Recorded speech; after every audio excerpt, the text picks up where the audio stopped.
Here we go. Can anyone tell me what a parallelogram is? It's four-sided object. Wait, no, four-sided object with two parallel sides. It's a four-sided object, aka a quadrilateral, right? With both pairs of parallel sides. Oops, I did that backwards. Opposite sides that are parallel. With both pairs of opposite sides that are parallel. Okay, so the sides across from each other will always be parallel. It can look something like this. These are parallel. These are parallel. It's got to have four sides. Has to be a quadrilateral. And then opposites will always be parallel. So that could be a square, right, is a parallelogram. It could be a rectangle. It could be a rhombus. But this is your most basic parallelogram right here, okay?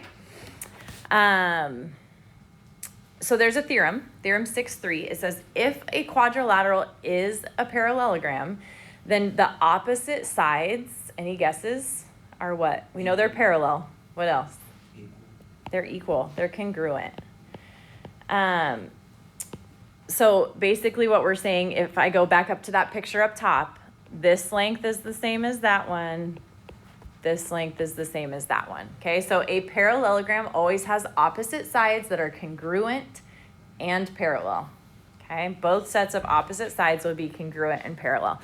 So if that's the case, look at this picture, okay? I'm gonna tell you this is a parallelogram. This is how I always write parallelogram, by the way, if you have forgotten that, parallelogram. If this is a parallelogram, did you not get that before? Sorry, parallelogram. What would you do to solve for x right here?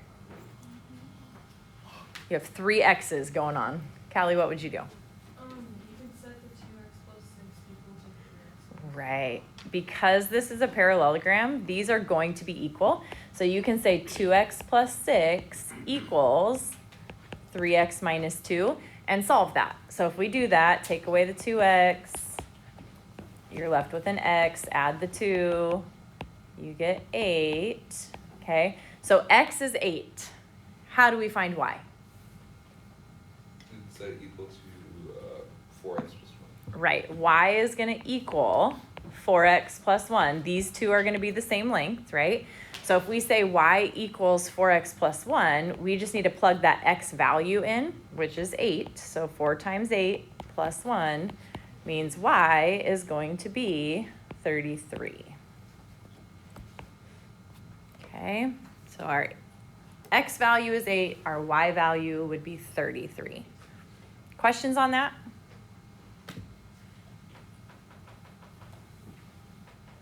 Okay. Moving right along. Consecutive angles, okay? When they talk about consecutive angles, think about, like, if I say consecutive numbers, that's 2, 3, 4, 5, right? Numbers right next to each other, consecutive numbers. Consecutive angles are angles that are next to each other, essentially. Not adjacent angles, okay? But the next angle that you would come in contact with if you worked your way around a figure is the consecutive angle. The way they define it is they're angles that share the same side. So basically, same side interior angles, right, are consecutive angles. So like if we look at this picture down here, we would say P and Q are consecutive angles. They're next to each other in the figure. Or I could say Q and R are consecutive angles, or R and S are consecutive angles, okay? So there's a theorem. It's Theorem 6.4. You don't need to remember the number. But what it says is if a quadrilateral is a parallelogram, then its consecutive angles are what? You should know this. If these lines are parallel, what's true of those two angles? They are equal 180. They equal 180. They're supplementary, right? Those are same side interior angles. And in a parallelogram, that's always going to be the case. So we would say, for instance, here, angle B plus angle C will equal 180. or angle C plus angle D will equal 180, and you can work your way all the way around that, okay? So B plus C is 180, C plus D is 180, A plus D is 180, A plus B is 180. So any two next to each other in a parallelogram, not in any quadrilateral, but in a parallelogram, they will be supplementary. So look at example 2 there. What would Q have to be? 180 minus 67. 180 minus 67, yep. If we take 67 plus the measure of angle Q, it should equal 180. So we're just going to take that 67 away, and we get 113 degrees. So what is the measure of angle Q? 113. Okay, so here's my question then. If Q is 113, then what is R? 67, because consecutives have to be supplementary, right? 180 minus 113 is 67. So what is S? 113. Notice what happens there. That's your next theorem. If a quadrilateral is a parallelogram, opposite angles are what? Congruent. They're the same.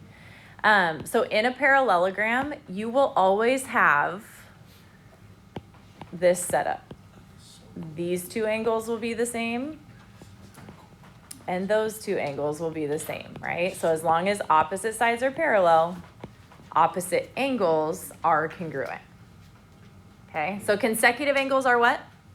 Congruent. No, Wait, consecutive. They equal 180. Consecutives equal 180. Consecutives are supplementary. Opposites are congruent. Okay? That makes sense? Okay. So this one is saying, prove to me that your opposite angles are congruent. So this is just a proof of that theorem. Honestly, I don't even care if you don't write this all down. I just want you to see why it is the way it is. We pretty much just proved it right now, but I'm going to prove it to you in a proof form just so you can see it. So step 1 of just a regular old proof is what? The given. Okay, so given parallelogram ABCD, prove that this is true. And remember, this is where we take that prove portion, and you can just drop that in right down here. I don't know why it grabs that all the time. Apparently I don't finish off my circle well enough. So these first 3 blanks for example 2, they're all saying the same thing, the same reason, a different thing, but for the same reason. The first thing we're going to say is I know that angle A and angle B are consecutive angles. Okay, I also know that angle B and angle C are consecutive angles. And I know that angle C and angle D are consecutive angles. Okay, we don't have to do the last step because it doesn't help us. So we're just going to say we know A and B are consecutive, B and C are consecutive, C and D are consecutive. How do I know they're consecutive? Because the lines are parallel. Because of the definition of consecutive angles up here, right? It's just angles that share the same side. So we're just going to say that's by definition of consecutive angles.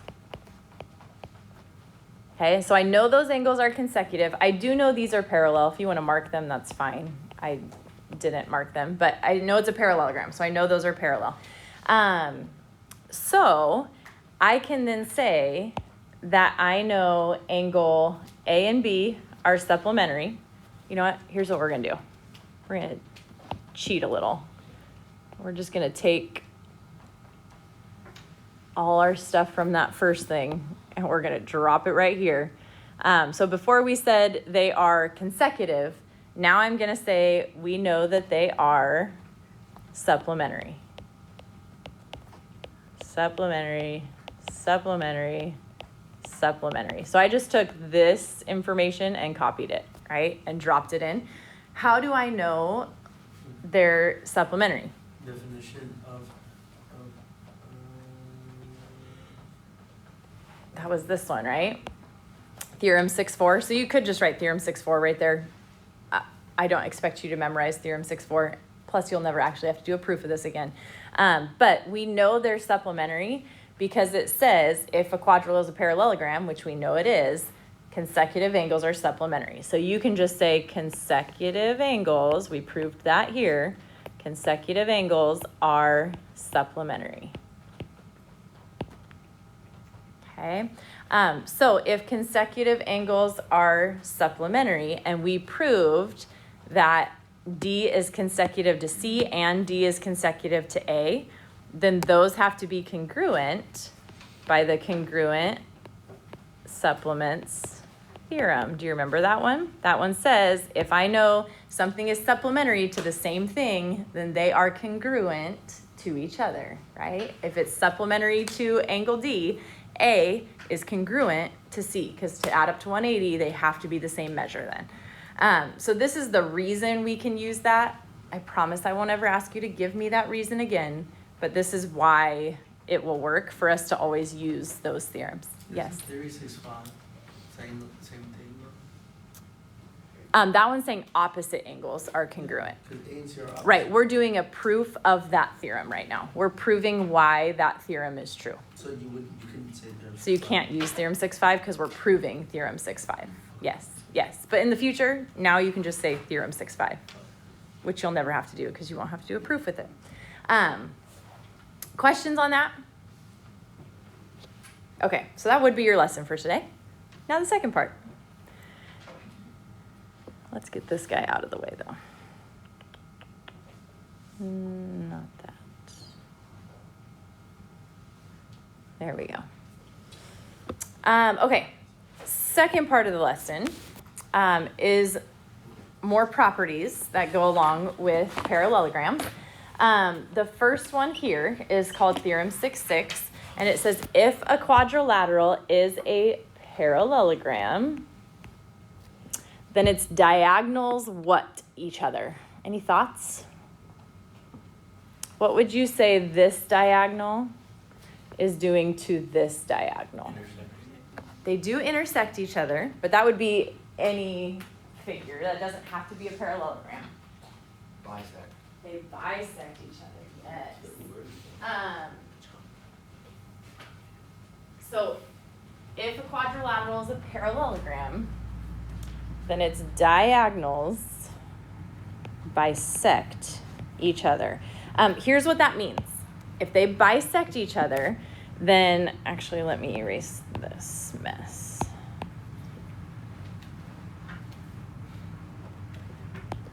Okay, if they truly bisect, then AO is congruent to OC, and BO is congruent to OD. Okay, so that's every parallelogram. That's a square, that's a rectangle, that's a rhombus, that's just a general parallelogram that is none of those things. If it is a parallelogram, so if these are parallel and these are parallel, then the diagonals will break into equal parts. They will bisect each other, okay? So if that's the case, it says solve to find A and B here. How do we do that?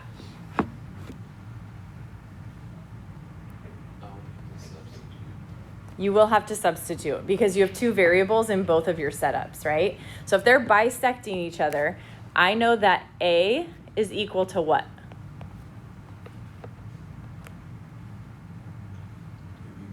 2b minus 8. It's the two that are on the same segment. It's getting cut into two equal parts. So A equals 2b minus 8. And then I also know that A plus 2 is equal to B. Okay, so I know both of those things are true, but I can't solve for A or B just like that. So what do we do? Yeah. What's the word? You plug it in. Substitute. Yes, we substitute. So I would probably, well, I don't care. Do you want to plug in for A or do you want to plug in for B? Plug in for B. Okay, so if I know B is A plus 2, that A plus 2 would go right here. So A equals 2 times A plus 2 minus 8. Don't forget to distribute, right? So we're going to distribute that 2 to both those things. So A equals 2A plus 4 minus 8. And now we can simplify. I would probably move my A this way just to avoid the negatives, and then move all of this the other way. So 4 minus 8 is a negative 4, so I would add 4 to both sides, and I get A equals 4. Now, if you don't like that, you can always move the 2A, get the negative, and divide by a negative. That's fine too. If A is 4, what is B? 6. Yes. You take that 4 and you plug it in right here. 4 plus 2 is your B value, so B is 6. Okay. Hear me on this, because this gets done wrong fairly often on the quiz and test. These two don't have to be equal. It's the two that are on the same line that will be equal parts. Okay. So just be careful with that. These two are the two you set equal, or the other two are the two you set equal. Okay. Okay, almost there. Theorem 6-7. This one says if 3 or more, you can have as many as you want, but if 3 or more parallel lines cut off congruent segments on one transversal, then they cut off congruent segments on every transversal. Here's what that means. If I have this picture and I find out that these two parts are congruent, and I know that they're parallel, right? That's what these little arrows mean. Those are parallel lines. If I know that AB is congruent to BC, then I also know, which it doesn't really look like it's drawn to scale here, but we'll pretend, that DE is congruent to EF, okay? So if AB is congruent to BC, then DE must be congruent to EF. Okay, so take a look at this picture. It says AB equals BC equals CD, which equals 3. Again, this is not drawn to scale because they don't look congruent, but that's what you get when you freehand it. So they're telling us this is a length of 3, this is a length of 3, this is a length of 3.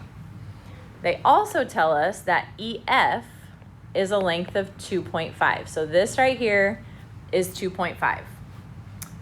What would this whole length be? EH. What do you think? 7.5, right? If these are all the same, 3, 3, and 3, then these have to be the same also. 2.5, 2.5, and 2.5. So you just go 2.5 times 3 is 7.5, and that would be the length of that whole segment then.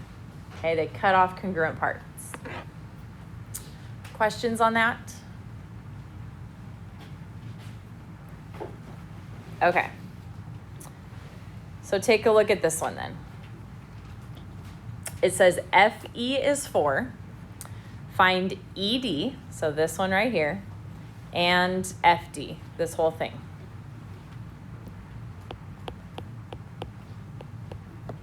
What is ED?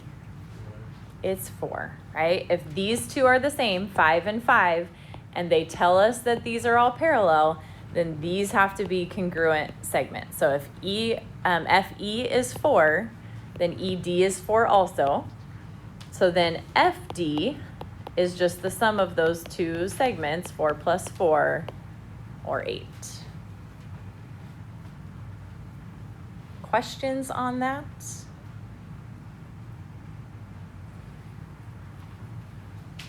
All right, that's it.